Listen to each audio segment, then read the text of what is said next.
मुझे अपने मामू और मामी का प्रोग्राम देखने का बहुत मज़ा आता था। मेरी मामी 2 साल छोटी थी मेरे मामू, इसी वजह से वो हर रात नए तरीके से मामू को कहती। मैं जवान थी, इतनी छोटी बच्ची नहीं थी। मुझे काफ़ी अरसा हो गया था अपने मामू के घर रहते हुए। मैं इस बात से हैरान थी कि मेरी मामी भला नागाही करती प्रोग्राम करती थी और आधे घंटे का प्रोग्राम देखते हुए मेरी हालत बहुत बुरी हो जाती थी। एक रात मेरे जहन में ऐसा ख्याल आया, शायद ही किसी लड़की के जहन में आया होगा। अभी थोड़ी देर गुजरी थी कि प्रोग्राम देखकर मैं अपने कमरे में आकर लेट गई और सोचने लगी, काश एक बार मैं मामी की जगह सो जाऊं। मैंने प्लान बनाया कि आज के बाद मामू को अपनी तरफ माइल करने की कोशिश करूंगी। शायद कोई बात बन जाए। जैसे ही मैं मामू के घर आए, बिना दुपट्टे के उनके सामने फिरती। एक दिन मेरी मामी को शक हो गया तो उसने मुझे रोक दिया कि अपने आप को ढांप कर रखा कर। अब तू छोटी बच्ची नहीं हो, जवान हो गई हो, शादी की उम्र भी है।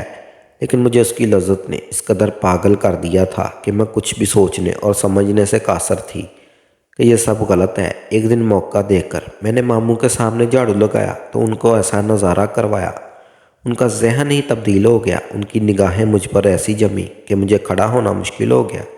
इस दिन मामी बाजार गई हुई थी। जब मामू बिना दस्तक दिए मेरे कमरे में आ गए, उस वक़्त तो मैं ऐसी हालत में लेटी थी कि देखा भी था उससे रहा जाता, और ऐसा ही मामू ने किया। उन्होंने आते ही अपना हाथ मेरे। जब मैं पैदा हुई तो मैं बहुत ही खूबसूरत थी। सब कहते थे कि किसी परी का बच्चा पैदा हुआ है। बहुत ज़्यादा प्यारी थी और जवान होकर भी मैं ऐसे हुस्न में अपनी मिसाल आप थी। मैं ऐसी लड़की थी जिसकी कोई शख्स देखकर यही कहेगा कि हमने इससे ज़्यादा खूबसूरत लड़की पहले कभी नहीं देखी। ये अपने चेहरे पर क्या लगाती है, ये खुद के साथ ऐसा क्या करती है कि ये इतनी ज़्यादा खूबसूरत है। लेकिन असल बात तो ये थी कि मैं कुछ भी नहीं करती थी। मेरी खूबसूरती बिल्कुल कुदरती थी। मेरे पास इतना वक़्त भी नहीं था और ना ही आते इतने वसाइल। हम लोग को कोई इतने ज़्यादा अमीर नहीं थे। मेरे बाबा इस दुनिया से जा चुके थे। मेरी माँ का इस दुनिया में कोई भी नहीं था। सिर्फ मेरे एक मामू ही थे जिनके साथ मेरी माँ का आना जाना था। वो कहती थी कि ये बहुत अच्छा इंसान है। मेरी माँ भी बीमार रहने लगी और बिलाखिर वो भी इस दुनिया से चली गई। उसने मुझे मेरे मामू के हवाले कर दिया और कहा कि इसका ख्याल रखना। वो वाकई बहुत अच्छे इंसान थे। उनका नाम ज़फ़र था। मैं उनके घर चली गई। उनका एक बेटा था जो 10 साल का था और एक बेटी जो 12 साल की थी। उनकी शादियों को ज़्यादा अरसा नहीं हुआ था। उनकी बीवी भी जवान थी। मैं उनके घर में रहने लगी और मुझे उनके घर में रहते हुए 1 साल हो गया था। मेरे मामू ने मेरी मामी को कहा ये यहाँ पर रहेगी, तो वो बिल्कुल भी राज़ी नहीं थी। उनका कहना था कि हम किसी की जवान बच्ची का बोझ क्यों उठाए। जवान लड़की की जिम्मेदारी होती है और ये भी इतनी ज़्यादा खूबसूरत। कल को हमें इसकी शादी भी करना पड़ेगी। मेरे मामू ने कहा था कि देखेंगे क्या होगा, अब इसको सड़क पर तो नहीं छोड़ सकते। उन्होंने मामी को ये कहकर तसल्ली दी कि तुम इससे सारे घर के काम करवाया करना, एक मदद मिल जाएगी तुम्हें। फिर मुझे मामू ने यह भी कहा कि बेटा इस घर में इतने काम नहीं हैं। मैंने वो बात तुम्हारी मामी से इसलिए की थी ताकि वो तुम्हें इस घर में रहने दे, क्योंकि इसका ही राज चलता है इस घर में। वो मेरे से 10 साल छोटी है, इसलिए मुझ पर बहुत ज़्यादा हुक्म चलाती है। तुम समझ सकती हो। मैंने सोचा कि मामू मैं इस घर में रहूँगी तो फिर पूरा दिन क्या करूँगी। अच्छी बात है, अगर काम काज कर लूँगी तो मेरा भी वक्त गुजर जाएगा। उन्होंने कहा तुम बिल्कुल अपनी माँ जैसी हो। तुम्हारी माँ मेरी सगी बहन तो नहीं है, लेकिन बहनों जैसी ही है। वो मेरी कज़न थी पर बहुत ही अच्छी इंसान थी। उसने तुम्हारी तरबियत भी बहुत अच्छी की है। मैं उस घर में रहने लगी थी, लेकिन मेरी माँ तो सिर्फ मुझे काम करवाती थी, बल्कि मुझे ताने भी दिया करती थी और गुस्सा भी मुझ पर ही निकाला करती थी कि ये इतनी खूबसूरत लड़की है। आजकल तो ऐसी ऐसी लड़कियों ने सारे मोहल्ले को अपने पीछे लगाया होता है जिनकी शक्ल सूरत भी इस काबिल नहीं होती। और हमारे मोहल्ले में तो वैसे ही इस तरह के लोग बहुत ज़्यादा रहते हैं। यहाँ पर एक छोटा सा चौक बना हुआ था जहाँ पर हमेशा जवान लड़के खड़े रहते थे।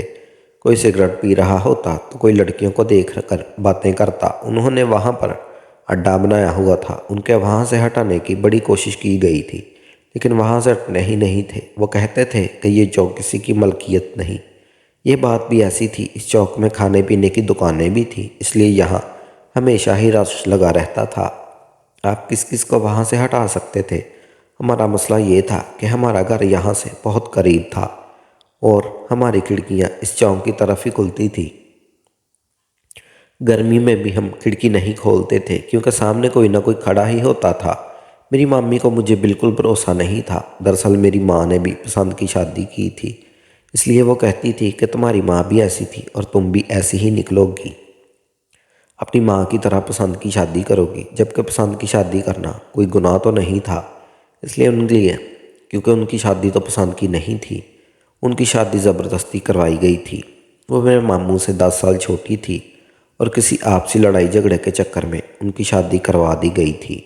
दोनों ख़ानदानों ने सुलह की और साथ मेरी मामी को कुर्बान कर दिया और मेरे मामू से बिल्कुल भी खुश नहीं थी। उस घर में इसलिए रह रही थी क्योंकि यहाँ उनका अच्छा खाना पीना मिल रहा था, नहीं तो वो कब की यहाँ से चली जाती और कहती थी कि मैं अपने बच्चों के लिए समझौता करके बैठी हूँ। एक दिन सुबह दूध देने वाला आया तो मैं जाग रही थी। वैसे तो मामू ये सब सुबह देख लिया करते थे, लेकिन शायद उनकी तबीयत ख़राब थी, वो देर तक सो रहे थे। मैं पतीला लेकर बाहर चली गई और मैंने जाकर दूध ले लिया और दूध वाले ने मुझे कहा कि आप कौन हैं, आपको पहले नहीं देखा। वो दूध वाला भी नौजवान ही था। मैंने कहा मैं अभी इसी घर में रहती हूँ। वो मुझे अजीब सी नज़रों से देखने लगा। उसने कहा एक बात कहूँ, बुरा तो नहीं मनाएंगी? मैंने कहा जी। उसने कहा आप तो बहुत ज़्यादा खूबसूरत हैं। अभी मैंने उसकी बात का रद्द-ए-अमल नहीं दिया था कि मेरी मामी वहाँ पर आ गई।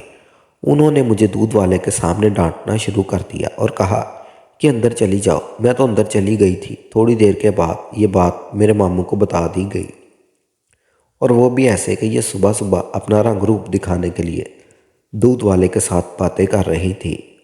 वो खड़ा होकर इसकी तारीफ़ें कर रहा था। मैंने कहा मामू, उसने कोई बात बोली थी, लेकिन मैंने भी उसे जवाब नहीं दिया था। मामी ने पहले ही मुझे गलत समझ लिया। मेरी मामी कहने लगी तुमने क्या जवाब देना था? अच्छा हुआ कि मैं वो सब शुरू होने से पहले ही वहाँ पर आ गई। मेरे मामू सर पकड़कर बैठ गए। उनको समझ नहीं आती थी कि वो क्या करें। शायद थोड़े बहुत परेशान थे। आज तो उन्होंने मुझे भी सख्ती से कहा कि आइंदा इस तरह कुछ ना हो, तुम बाहर जाने की ज़रूरत नहीं है, मेरा काम है, मैं सो रहा हूँ। अगर नहीं जाता तो मैं बाज़ार से दूध लेकर आऊँगा, लेकिन तुम नहीं जाना बाहर। मैंने कहा कि मैं सिर्फ मदद करना चाह रही थी। मेरे मामू ने कहा कि नहीं चाहिए तुम्हारी मदद। जिस काम से तुम्हें मना करें वो काम तुम मत किया करो। मैं पूरा दिन इसी बारे में सोचती रही कि मेरी गलती क्या थी। क्या खूबसूरत होना भी मेरी गलती थी? जब कोई बदसूरत होता है तो उसे भी इस बात की सज़ा दी जाती है, जबकि उस भी कोई गलती नहीं होती। मेरी ज़िंदगी की इसी तरह दिन गुजरते रहे। अब तो मामू भी मुझे हर बात पर डांट दिया करते थे। उनका रवैया इतना बुरा तो नहीं होता था, लेकिन वो मामी की किसी बात को भी खाली नहीं जाने देते थे। कोई ना कोई रद्द-ए-अमल ज़रूर देते थे। शायद मामी को खुश करने के लिए ऐसा करते थे, क्योंकि वो उनकी बीवी थी, उन्होंने इसके साथ ही रहना था। लेकिन ये सब होने के बावजूद मेरी मामी की नफ़रत ख़त्म ही नहीं हो रही थी। वो बार बार यही कहती थी कि ये बदकिरदार है, इसको घर से निकाल दो, ये बड़ी चालाक है, इसने लोगों के साथ राब्ते रखे हुए हैं, क्या पता ये क्या करती रहती है, कल को अचानक ही कोई बात सामने आ जाएगी, इसको घर से निकाल दो। मेरी मामी तो मेरी दुश्मन हो गई थी, लेकिन मेरे मामू मुझे घर से निकाल कर बाहर फेंक नहीं सकते थे। समझ नहीं आ रहा था कि क्या करेंगे। आजकल हमारे मोहल्ले में एक बात फैली हुई थी। इस मोहल्ले की किसी लड़की के साथ किसी ने बुरा किया था, लेकिन वो लड़की कोई आम लड़की नहीं थी, बल्कि बहुत बड़े ख़ानदान की बेटी थी। इसलिए केस पुलिस में चला गया। अब सारे मोहल्ले के डीएनए टेस्ट हो रहे थे ताकि पता चल सके इस लड़की के साथ किसने बुरा किया, और मुझे ये बात भी मेरी मम्मी ने बताई थी। वैसे भी मुझे इस लड़की के लिए बहुत अफसोस था, लेकिन पुलिस वालों का ये तरीका बहुत अच्छा था। इस तरह मुलजिम को पकड़ा जा सकता था, नहीं तो वो कभी भी पकड़ा ना जाता।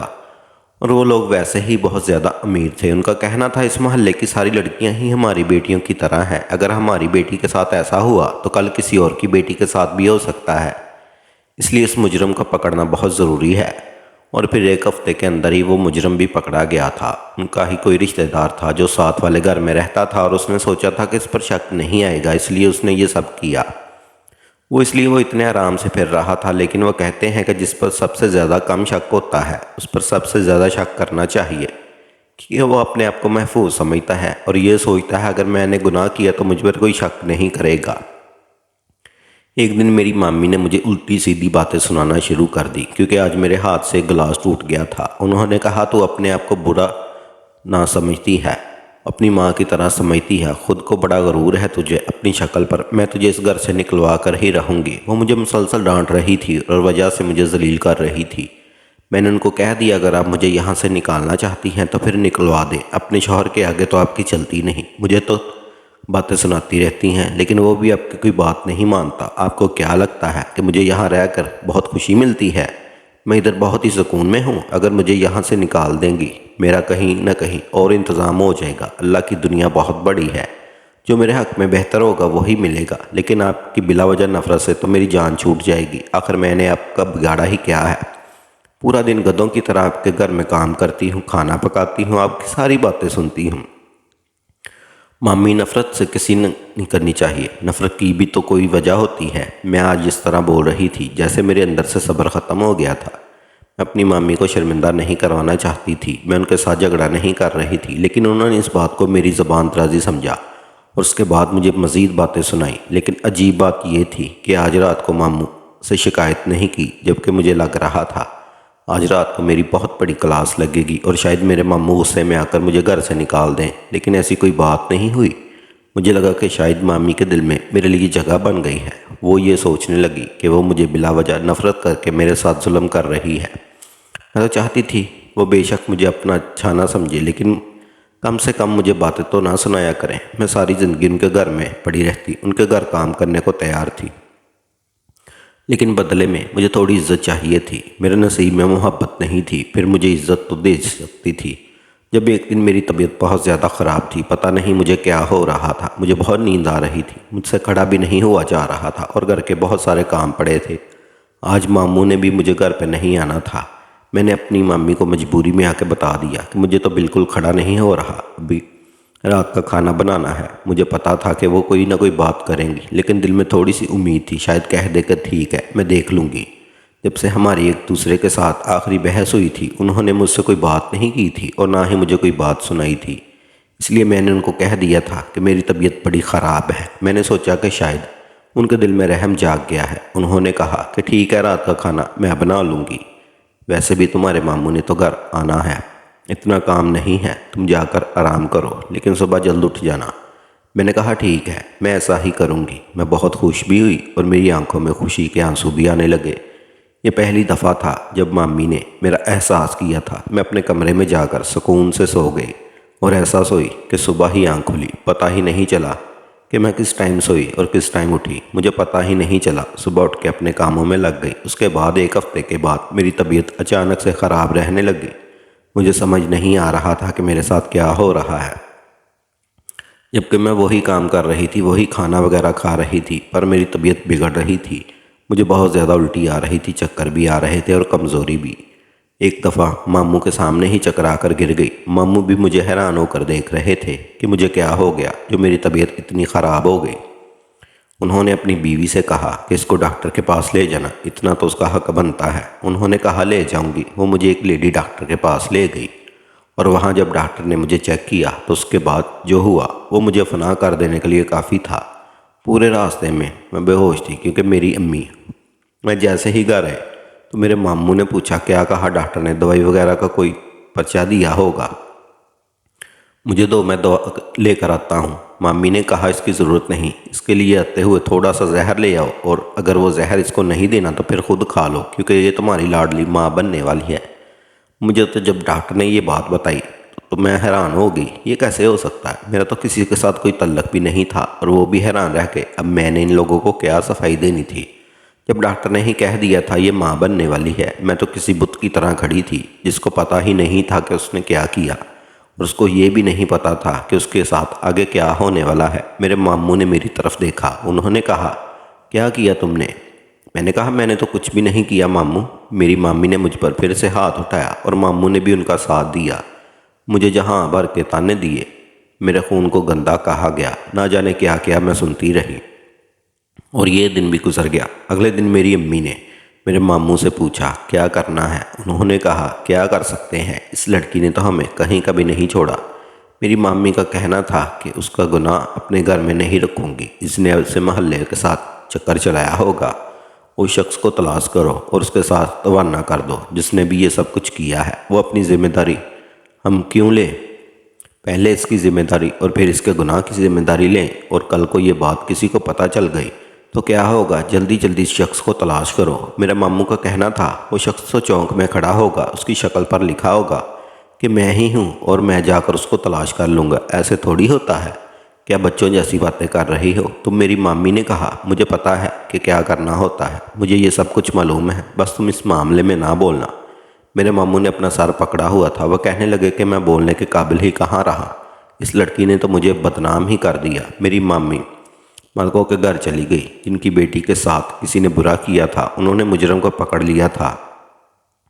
मेरी मामी ने उनके आगे ये सारा मसला बयान किया। आप लोगों ने सारे मोहल्ले का टेस्ट करवाया था, क्या आप दोबारा करवा सकते हैं ताकि पता चले इस लड़की ने किसके साथ मुंह काला किया है, ताकि मैं इसके साथ ही रुखसत कर दूं। वो लोग भी ऐसे मामलात को समझते थे क्योंकि उनके साथ भी यही सब कुछ हुआ था। उन्होंने कहा, जैसे हमने पहले किया था उसी तरह इंतज़ाम करवा देंगे, आप फिक्र न करें, और आपकी मजबूरी है, आप फिक्र ना करें, और आप हमारी मजबूरी भी हम समझ सकते हैं क्योंकि अभी हमारे साथ ये सब कुछ हुआ है। मेरे मामू ने कहा, इस तरह तो ये बात मेरे गले को पड़ जाएगी, ये तुमने क्या किया? मैंने कहा, तो पता चल जाएगा, बेशक पता चलता रहे, वैसे भी पूरे मोहल्ले को ये पता है।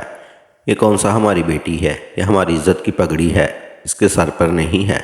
इसने अपने मरे हुए माँ बाप की इज्जत ख़राब की है। मेरी हालत बहुत बुरी थी, मुझे पहले ही कहीं का नहीं छोड़ा गया था। अब तो मुझे दिन रात न सिर्फ बातें सुनाई जाती बल्कि मुझ पे हाथ भी उठाया जाता। सारे मोहल्ले के टेस्ट होना शुरू हो गए। मेरा तमाशा पूरे मोहल्ले में बन रहा था। लोगों को मेरी कहानी सुनाई जा रही थी। बाद में पुलिस ने छानबीन की तो मेरी मामी इस सारे काम में मुलव्वस निकली। पुलिस ने मामी और उनके मददगार को पकड़ लिया। बेशक अल्लाह की ज़ात बड़ी बेनियाज है।